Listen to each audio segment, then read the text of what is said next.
പത്രസമ്മേളനത്തിൽ പരസ്യം പറഞ്ഞതാണ്. അതുകൊണ്ടാണ് ഈ പറയുന്ന പ്രവണത യഥാർത്ഥത്തിൽ കേരളത്തിൽ പൊതുവേ ഇല്ലാതിരുന്നത്. എന്നിട്ടും കോൺഗ്രസ് ഐക്കാർ പൂർണ്ണമായിട്ട് BJP ചേർന്ന് ഭരണം പിടിച്ച അനുഭവം കേരളത്തിലുണ്ട്. മറ്റൊരു പഞ്ചായത്തിൻ്റെ സ്ഥിതി അതാണല്ലോ. അത് മുഴുവൻ, അതായത് ജയിച്ചു വന്ന മുഴുവൻ കോൺഗ്രസ് നേതാക്കന്മാർ ഉൾപ്പെടെയുള്ളവരെല്ലാം BJP ചേർന്ന് BJPയുടെ ഭാഗമായിട്ട് അവിടെ ഭരണം പിടിച്ച ഞങ്ങൾക്ക് 8 സീറ്റുണ്ട്. ആ 8 സീറ്റ് മറികടക്കാൻ വേണ്ടി നടത്തിയ പണിയായത്. അങ്ങനെയുള്ള നിലപാട് ഞങ്ങളില്ല. അതാണ് ഈ കാര്യം.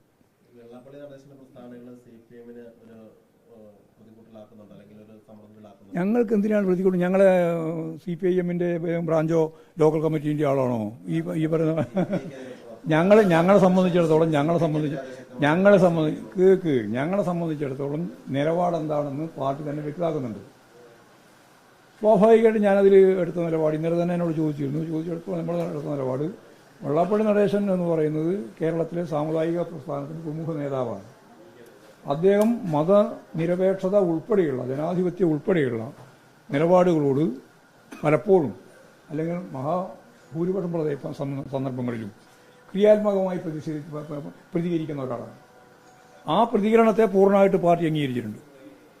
എന്നാൽ അദ്ദേഹം പറയുന്ന ഇത്തരത്തിലുള്ള ഒരു പ്രസ്താവനയും ഞങ്ങൾ അംഗീകരിക്കുന്നു.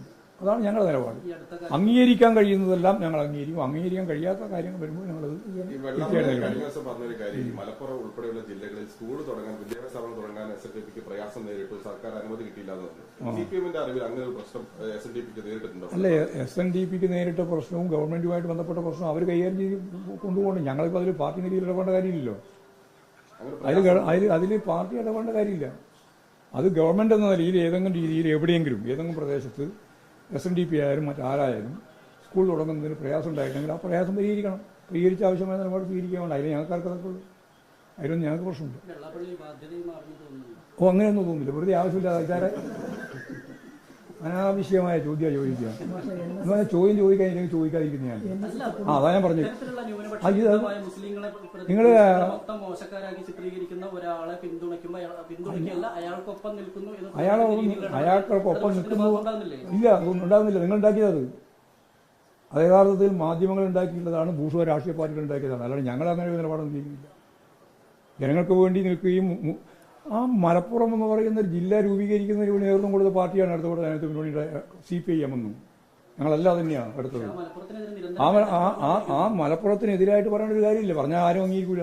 അത്ര തന്നെ. പിന്നെന്താ, ഞങ്ങൾ അംഗീകരിക്കൂല. ആരും അംഗീകരിക്കില്ല. അംഗീകരിക്കണോ? അതാ കാര്യം. നിങ്ങൾ പറഞ്ഞ് അംഗീകരിപ്പിക്കണം എന്നുള്ള ചോദ്യം അനാവശ്യമായ ചോദ്യം നിങ്ങൾ ചോദിച്ചുകൊണ്ടിരിക്കുന്നത്. കാര്യമില്ലാതെ സീരിയസ് ആയ ചോദ്യം ചോദിക്കാൻ പഠിക്കണം. മുസ്ലിം വിരുദ്ധ നിലപാട് ഞങ്ങൾ അംഗീകരിക്കുന്ന നിലപാടല്ല. മനസ്സിലായില്ലേ? മുസ്ലിം വിരുദ്ധ നിലപാട് ഞങ്ങളുടെ നിലപാടല്ല. വർഗീയതക്കെതിരായിട്ടുള്ള നിലപാട് ഞങ്ങൾ ഉറച്ച നിലപാടാണ്. അത് ഭൂരിപക്ഷ വർഗീയതയും ന്യൂനപക്ഷ വർഗീയതയും അതിശക്തിയായിട്ട് ഞങ്ങൾ വളരെ വ്യക്തമല്ല. പിന്നെ പറയുന്നവരുടെ നിലപാട് എന്തായിരിക്കും? ഞങ്ങളുടെ നിലപാടിനോട് വിരുദ്ധമായ നിലപാട് സ്വീകരിക്കുന്നവരോട് ഞങ്ങൾക്കുള്ള നിലപാട് കൃത്യമായ അടയാളപ്പെടുത്തപ്പെട്ട നിലപാട് തന്നെയാണ്. നിങ്ങൾക്ക് അതാ പറയേണ്ടി കഴിഞ്ഞാൽ എന്നെ കൊണ്ട് പറയിപ്പിക്കാനാണ്. പറഞ്ഞ ഒരാൾ ഒരു കാര്യം പറഞ്ഞ ഉടനെ തന്നെ ആൾ വർഗീയവാദിയാവുമോ? നിങ്ങളല്ലേ എന്ത് പത്രപ്രവർത്തനം നിങ്ങൾ നടത്തിക്കൊണ്ടിരിക്കുന്നത്? തിരുത്താൻ തയ്യാറാകുന്നില്ലെങ്കിലല്ലേ നോക്കാം. അതില്ലല്ലോ. വർഗീയവാദിയായിട്ടൊന്നും ഞങ്ങൾ ചിന്തിച്ചിരിക്കുന്നില്ല കേട്ടോ. അതിന്റെ അവസാനം നാളത്തെ നിങ്ങളെ MB ഗോവിന്ദൻ വെള്ളാപ്പള്ളി നടേശൻ വർഗീയവാദി അത് പറയാൻ വേണ്ടിയില്ലേ? നിങ്ങൾക്കെല്ലാം പറഞ്ഞാൽ പത്രപ്രവർത്തനത്തെ സംബന്ധിച്ചിടത്തോളം നല്ലൊരു ധാരണമാണ്.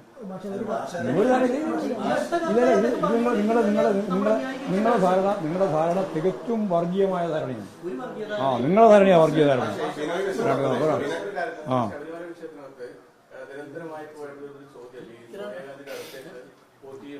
അതെ ഈ പത്രക്കാർക്കൊന്നും ഇപ്പൊ ചോദ്യമില്ല. എന്താ കാരണം അറിയാം? മറ്റ് കണ്ട ആദ്യം ചോദിക്കുന്ന സ്വർണ്ണപ്പാളി സംബന്ധിച്ച് നിങ്ങളുടെ അഭിപ്രായം എന്താണെന്നുള്ളതാണ്. ഇപ്പോൾ മിണ്ടുന്നില്ല. പത്രക്കാർക്ക് മിണ്ടാട്ടില്ല. നിങ്ങൾക്ക് ആർക്കും മിണ്ടാട്ടില്ല. ചോദിച്ചില്ല നിങ്ങൾ ഇതുവരെ. നിങ്ങൾക്ക് ചോദിക്കാൻ താല്പര്യമില്ല. നിങ്ങൾക്ക് ചോദിക്കാൻ തന്നെ താല്പര്യമില്ല. എന്താ താല്പര്യമില്ല എന്നറിയോ? താല്പര്യമില്ലാതിരിക്കുന്നതിന്റെ അടിസ്ഥാനം എനിക്കറിയാം. വർഗപരമാണത്.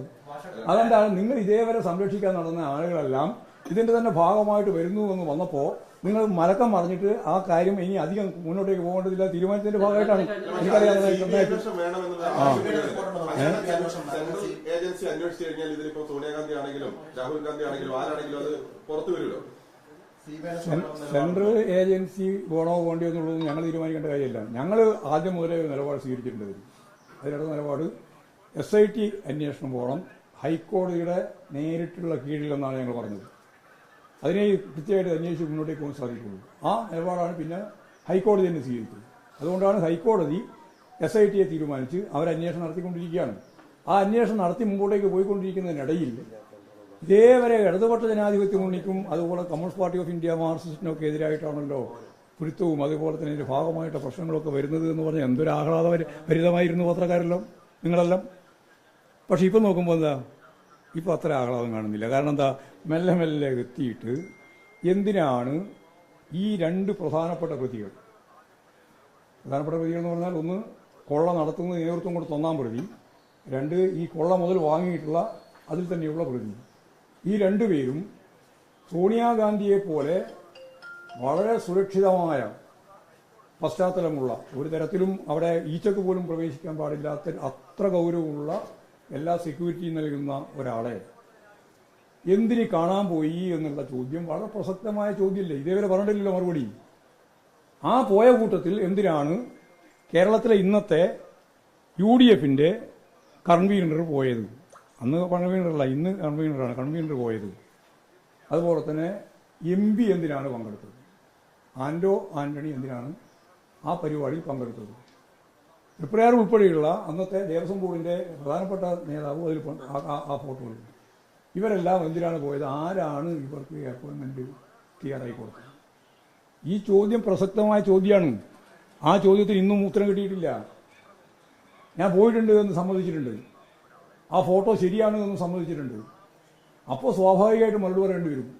ഈ രണ്ട് പ്രതികൾ ഉൾപ്പെടെ എന്തിനാണ് സോണിയാഗാന്ധിയെ കാണാൻ പോയത്? അത് ഒരു പ്രാവശ്യമല്ല, നിരവധി പ്രാവശ്യം പോയിട്ടുണ്ടെന്നാണ് പറയുന്നത്. എന്തടിസ്ഥാനത്തിലാണ് പോയത് എന്നതിനെ സംബന്ധിച്ച് ഉത്തരവാദിത്തപ്പെട്ട കോൺഗ്രസ് നേതൃത്വം ഉത്തരം പറയണം.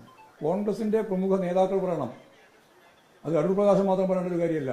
എന്തടിസ്ഥാനത്തിലാണ് സോണിയാഗാന്ധിയെ കാണാൻ ഇവർ പോയത്? എന്തായിരുന്നു കാരണം?